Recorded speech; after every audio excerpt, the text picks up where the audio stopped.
Bonsoir à tous et merci de nous rejoindre dans l'info continue ce mercredi 17 juin 2026. Les choses semblent de mieux en mieux se dessiner en ce qui concerne la réouverture des frontières Niger-Bénin.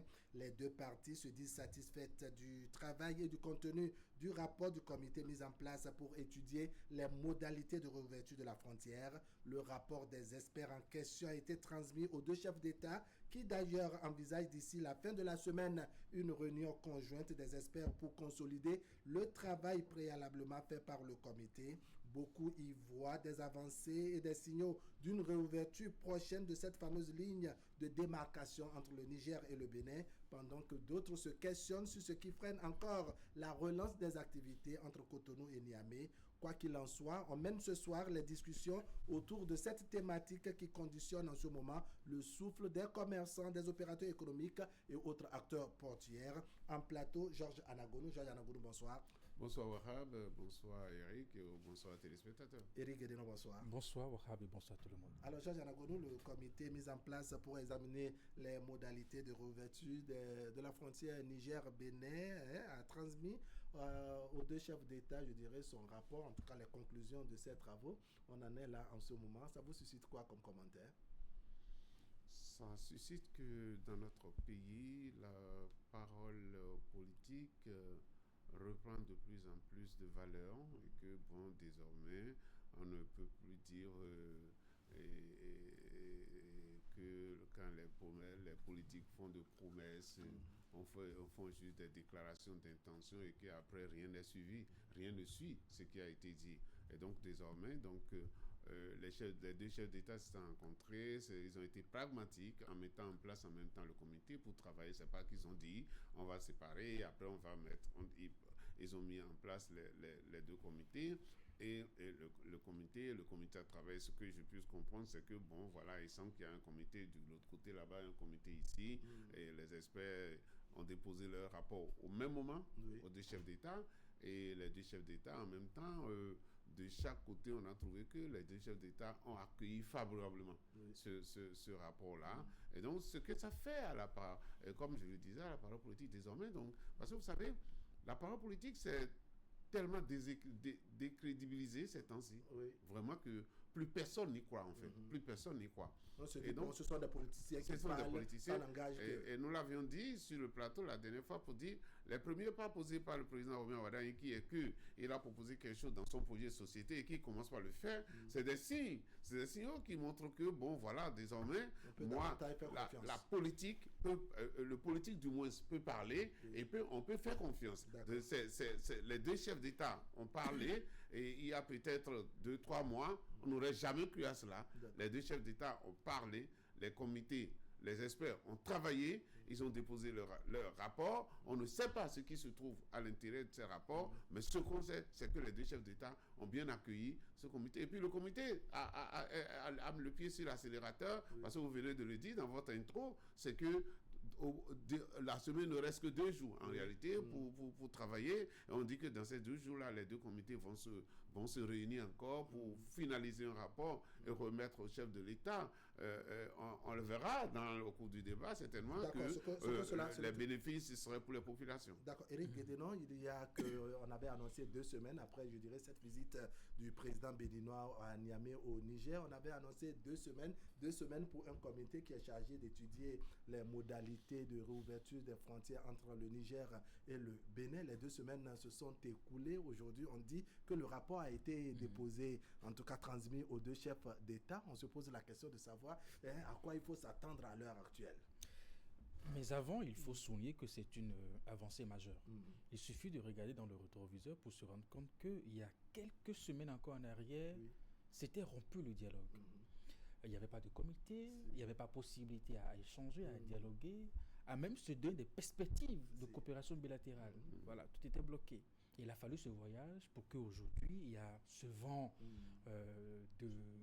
d'espoir qui souffle, justement, et qui met tout le monde en état d'espoir, voyez-vous. Et donc, au moins, ce travail qui a été fait par le comité a été suivi. Voyez-vous, les différents acteurs qui, de part et d'autre, bénéficient justement de l'ouverture de cette frontière étaient aux aguets, voilà, et attendaient vraiment à ce que ce comité puisse finir par travailler et amener donc les chefs d'État à prendre des décisions. Je pense qu'une fois que ce travail a été fait et que nous saluons déjà, parce que cela dénote de ce que la volonté manifestée par les deux chefs d'État justement se poursuit justement et qui va permettre aux deux chefs d'État sur la base de ce rapport de prendre des décisions. Donc, ce qu'on peut espérer, c'est ce que tout le monde souhaite, c'est la réouverture de cette frontière, justement dans la partie du Niger, puisque du côté du Bénin, c'est toujours ouvert. Et cela va relancer, justement, vous imaginez, les transporteurs, les opérateurs économiques, tout ce monde de personnes qui, depuis 2 ans, 3 ans, voilà, sont dans une forme d'inactivité et qui attendent expressément cette bonne nouvelle. Mais on ne va pas mettre la charrue avant les bœufs. Je le disais dans une autre émission, il y a le temps de la chamaillerie et le temps où voilà, on arrive à s'asseoir et à se parler. Ce n'est pas parce que nous sommes motivés par cette joie ou cette envie de voir la frontière ouverte qu'il faut brûler les étapes. Voyez-vous, donner à César ce qui est à César. Le comité a reçu pour mission de faire un travail, de faire des propositions et de lever des obstacles. Voyez-vous, et en la matière, voilà, on a vécu des situations d'accusation par-ci et par-là. Il faut que dans ces propositions, cela puisse ramener certaine confiance. D'accord. Alors, en termes de confiance, est-ce que vous voyez, je dirais, la disponibilité clairement affichée des deux parties à évoluer dans les discussions afin qu'on aboutisse à la réouverture des frontières? En fait, on sait que sur ce chemin, il y aura des obstacles. D'accord. Il ne faut pas se leurrer. Et on se basera sur la bonne volonté de part et d'autre. De dire, moi, je décide de te faire confiance. Parce que les accusations étaient des accusations graves dans le temps. Je voudrais dire, du côté nigérien, les accusations étaient des accusations graves. D'accord?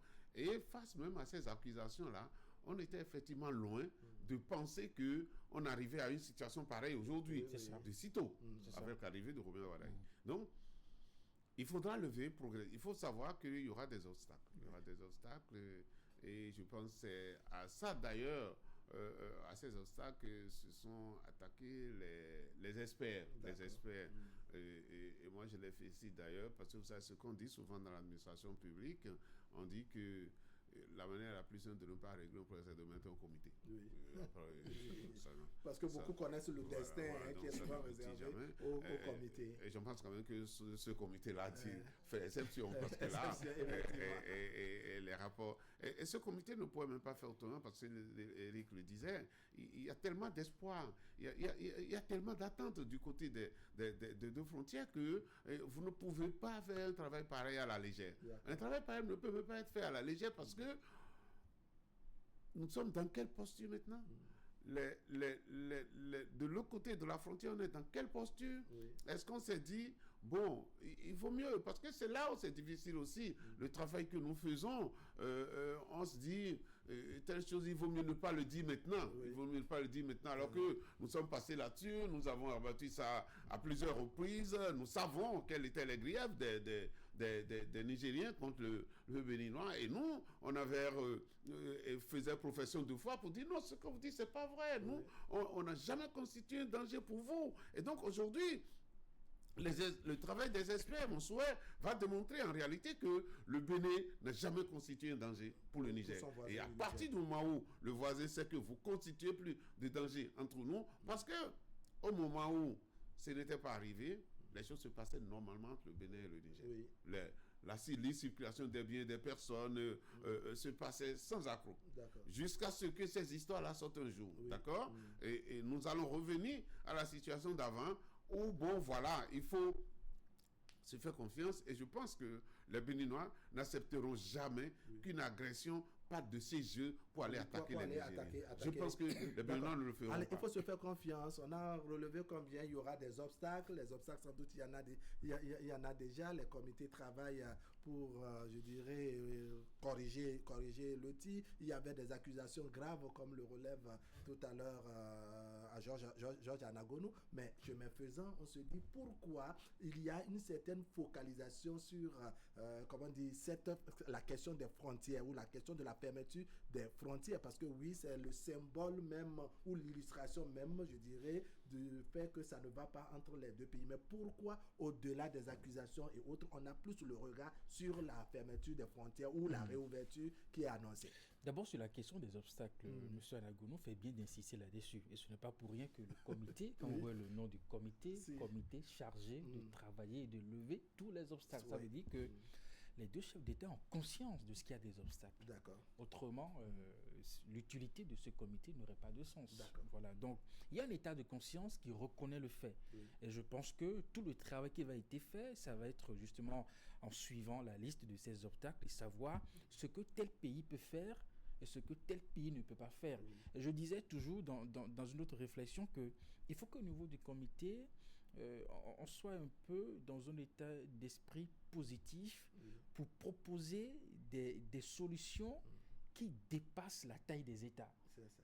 Voilà, parce que là aussi, si dans le travail que le comité fait, on met des propositions où pour un État, l'État examine et estime que voilà, ça dépasse justement ça sa dépasse taille. mes capacités. Ça va être compliqué au niveau État de valider. Donc là, vous proposez qu'on puisse trouver le juste milieu dans chacune Que le des comité propositions. puisse aussi vraiment habiter l'esprit des deux chefs d'État et proposer vraiment des solutions assez pacifiques où on n'a pas besoin encore de formaliser cela avec d'autres réunions, avec d'autres comités, je dirais des solutions mesurables. Voyez-vous. Voilà. Maintenant, sur la prochaine question, oui, la frontière, parce que c'est ce qui nous lie de façon fondamentale avec ce peuple. Nous savons ce que notre port représente pour le Niger, et quand on quitte le port, on connaît le trajet justement qui nous amène vers le Niger.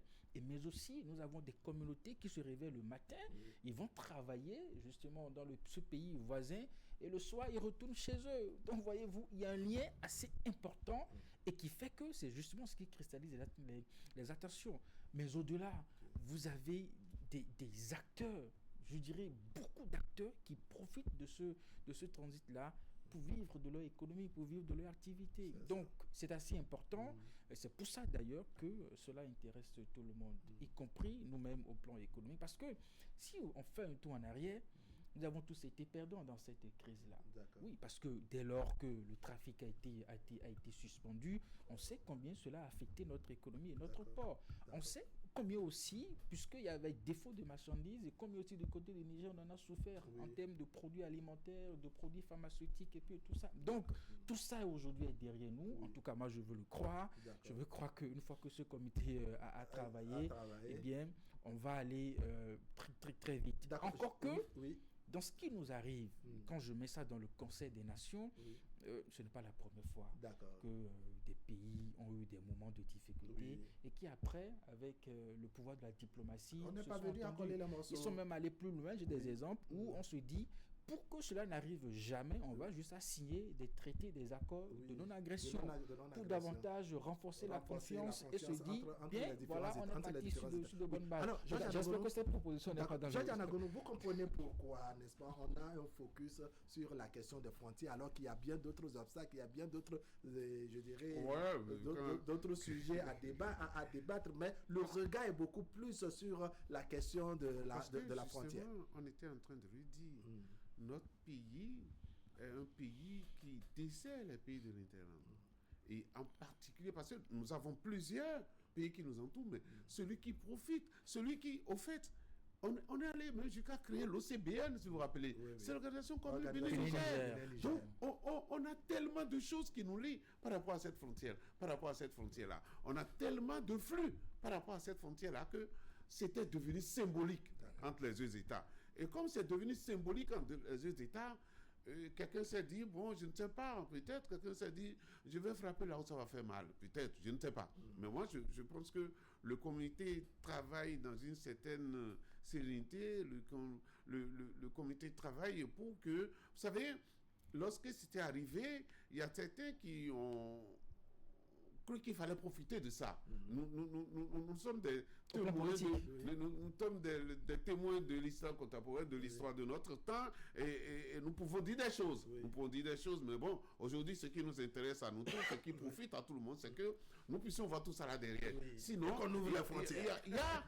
Il y en a qui pensaient qu'il fallait passer par là pour plonger le Bénin. Pour plonger le Bénin, d'accord? Parce qu'on avait dit... Pour plonger le Bénin, pourquoi pas mettre en difficulté son chef? Absolument, et mettre en difficulté notre économie. C'est là où nous avons montré une certaine résilience de notre économie. Parce qu'on disait, on l'a toujours dit, le port est le poumon de notre économie. Et qui met en difficulté notre port veut mettre en difficulté notre économie. Mais ça n'a pas empêché d'engager des agrégats économiques que nous connaissons dans notre pays. Mais n'empêche qu'il est nécessaire pour le bonheur des personnes. Vous savez, nous avions essayé de le faire. Le Bénin a essayé de le faire. Le président Talon a essayé de le faire en son temps. On est allé jusqu'à proposer à nos voisins pour dire, mais venez, nous allons faire des inspections ensemble. Et vous allez voir les sites dont vous parlez. Pour voir si c'est effectivement préparé pour vous détruire. Et donc, aujourd'hui, encore de plus, le président Romain Wadanyi est en train de faire profession de foi et est en train de monter patte blanche pour dire, mais le Bénin, je pense que tout ça là, il a déjà dit ça avec le président Tiani. Et le président Tiani, quelqu'un qui, lorsqu'il s'accroche, il s'accroche. D'accord. Alors, Eric Guédéno, très rapidement, on dit, selon les informations disponibles, que le rapport du comité mis en place, n'est-ce pas, est transmis aux deux chefs d'État et qu'on complète l'information comme quoi les deux chefs d'État sont satisfaits du travail qui est fait. Si on tire, je dirais, les éléments de cette conclusion, genre les deux parties sont satisfaits du travail qui est fait, est-ce qu'on peut dire que vraiment ça promet qu'il y a effectivement avancé, que bon, d'ici là, on aura satisfaction en termes de réouverture des frontières? Pour le citoyen que je suis, je veux croire que oui, parce que je ne souhaite justement que ça. Je n'ai pas de raison justement d'imaginer le contraire. Parce qu'au-delà de la question de la frontière, il y a la question sécuritaire. Et rappelez-vous, dans le communiqué final qui a sanctionné la visite du président Wadanyi au Niger, les deux chefs d'État se sont mis d'accord pour une coopération au plan sécuritaire pour faire face à la menace. Parce que au-delà des deux frontières, la menace, elle est là. Ça frappe là-bas et ça frappe ici. Et ce sont nos soldats qui payent le prix fort, voyez-vous. Parce que de l'autre côté, on n'a pas la possibilité de poursuivre l'ennemi jusque chez le voisin. Le voisin non plus n'a pas la possibilité de poursuivre l'ennemi chez son voisin. Et ça rend compliqué cette lutte-là. Donc, frontière, oui. Mais la question sécurité, elle est très importante. Nous savons qu'aucun État individuel, même avec sa force, ne peut lutter à lui seul contre ce phénomène-là. Il faut justement une convergence d'action, une convergence d'informations et de renseignements pour que les États puissent arriver à bout donc, de ce phénomène. Donc, il y a aussi la question sécuritaire et sans doute que dans le travail du comité, il y aura peut-être aussi des propositions dans ce sens.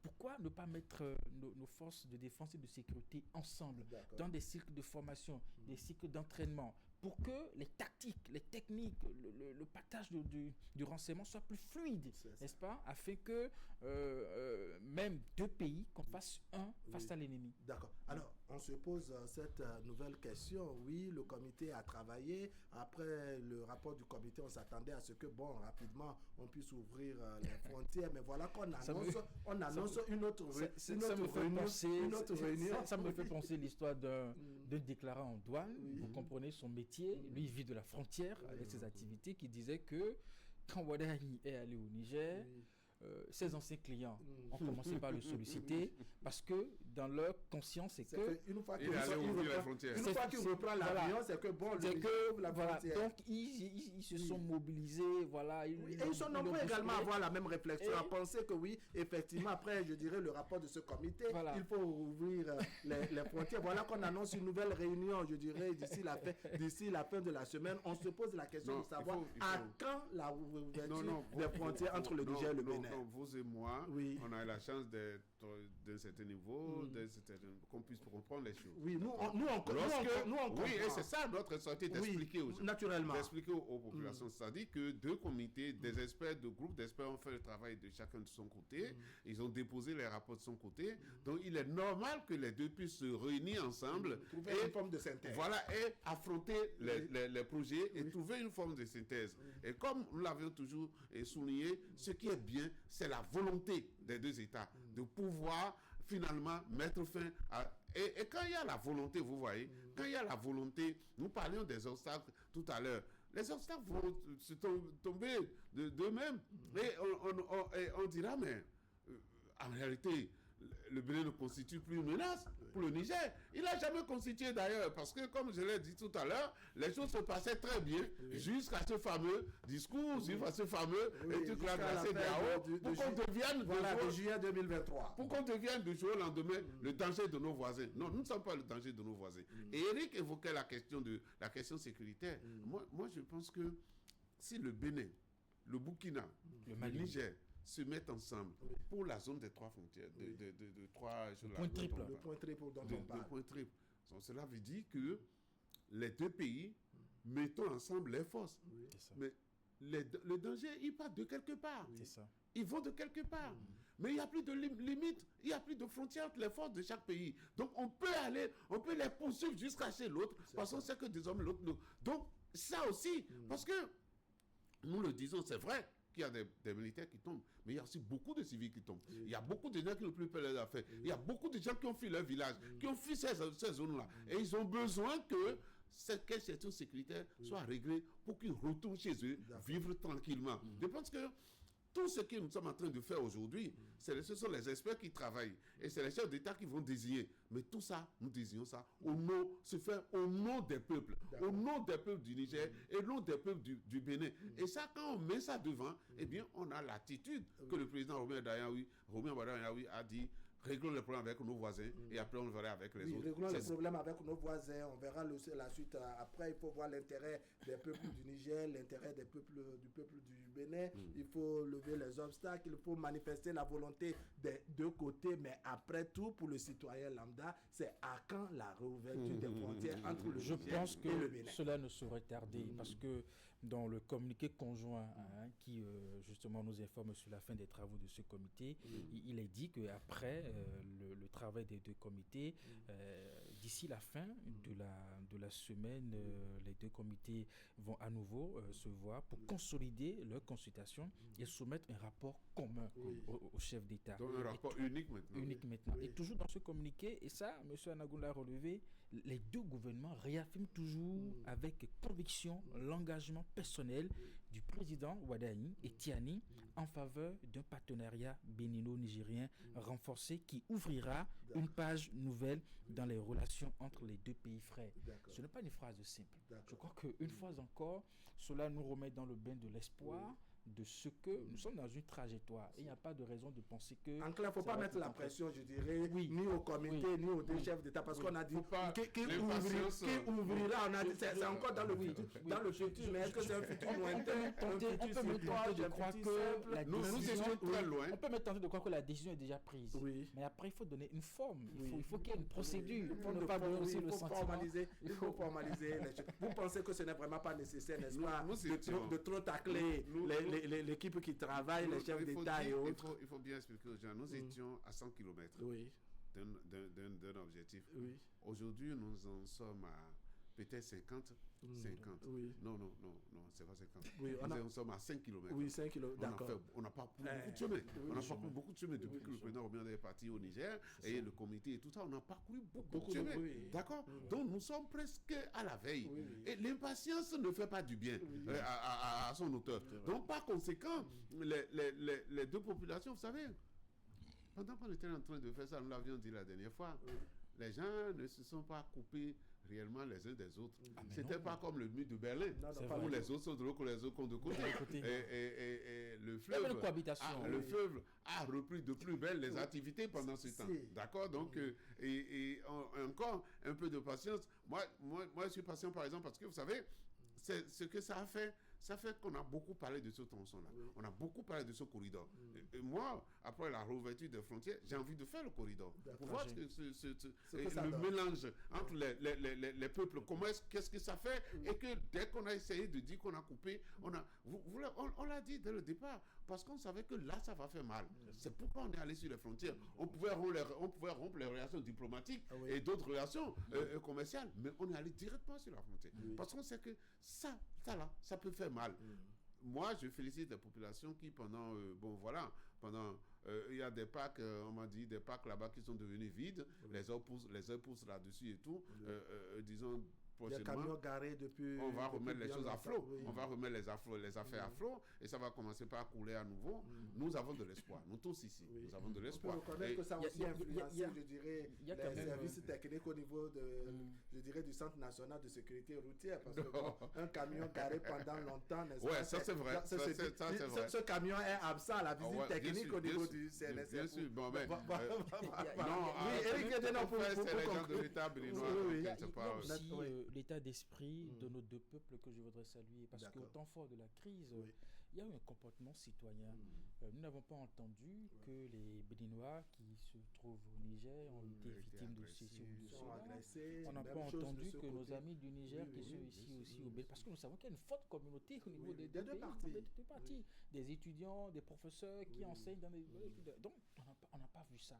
Ça veut dire que même au niveau des peuples, je pense qu'on a compris l'enjeu, on a toujours compris que nous sommes un pays frère et ami, et il n'y a pas de raison qu'on soit divisé. D'accord. Comment vous traduisez, je dirais, ce comportement des peuples des deux parties? À aucun moment, comme on le dit, ni au Bénin ni au Niger, on a eu d'agression entre les populations en raison du conflit ou des différends qui opposaient les deux parties. C'est vraiment la fraternité entre les deux peuples. C'est vraiment la fraternité entre les deux peuples. Et aussi, je pense, bon, voilà, aujourd'hui, on ne va pas se tirer le drap de notre côté et dire tout ça, mais les Béninois, ils ont à partir de notre gouvernement, on n'a rien fait qui puisse conduire à un pareil comportement. Rien du tout. Et je pense que de l'autre côté aussi, on peut le dire, les nôtres n'ont jamais, comme le disait Eric, n'ont jamais été inquiétés de l'autre côté là-bas. Donc, au fait, ce qui se passait, c'était un plan institutionnel, mais au niveau de la population elle-même, bon, rappelez-vous, il y a eu un drame sur la vers Tio là-bas, vers Dio là-bas, vers Tio là-bas, où un bus était tombé dans le fleuve. C'était un bus qui contenait que de nos voisins nigériens. Et donc, du coup, on a quand même fait en sorte que les corps puissent être rapatriés chez eux, et donc les deux polices ont travaillé. Ensemble. Et donc, c'est la preuve qu'on est capable on ne peut plus se séparer les uns des autres. Vous rentrez, il y a des zones ici, quand vous rentrez, vous voyez que des Nigériens. Vous voyez que des Nigériens, que les boutiques appartiennent à des Nigériens, les affaires, les commerces appartiennent à des Nigériens. Et ça se passe très bien comme ça. Et malgré... Ça fait même plaisir d'entendre un Aoussa, ceux que nous appelons les babas, n'est-ce pas, parler fond, parce qu'ils se débrouillent à parler fond. Absolument. Certains se débrouillent aussi à avoir leur accent. On est mélangés, donc du coup... Allez, un très bon brassage, n'est-ce pas, entre le Bénin et le Niger, en tout cas entre les deux peuples, n'est-ce pas, c'est des éléments à saluer. Et donc, vivement que les frontières ou la frontière côté Niger soit ouverte très bientôt. Eric Guédénon, merci beaucoup. Georges Anagonou, merci également. Mesdames et messieurs, ce serait tout pour aujourd'hui. Merci de nous avoir suivis. L'information continue sur Canal 3 Bénin. Tout à l'heure à 23h, vous avez la rediffusion et demain autour de 10h30. Allez, portez-vous bien.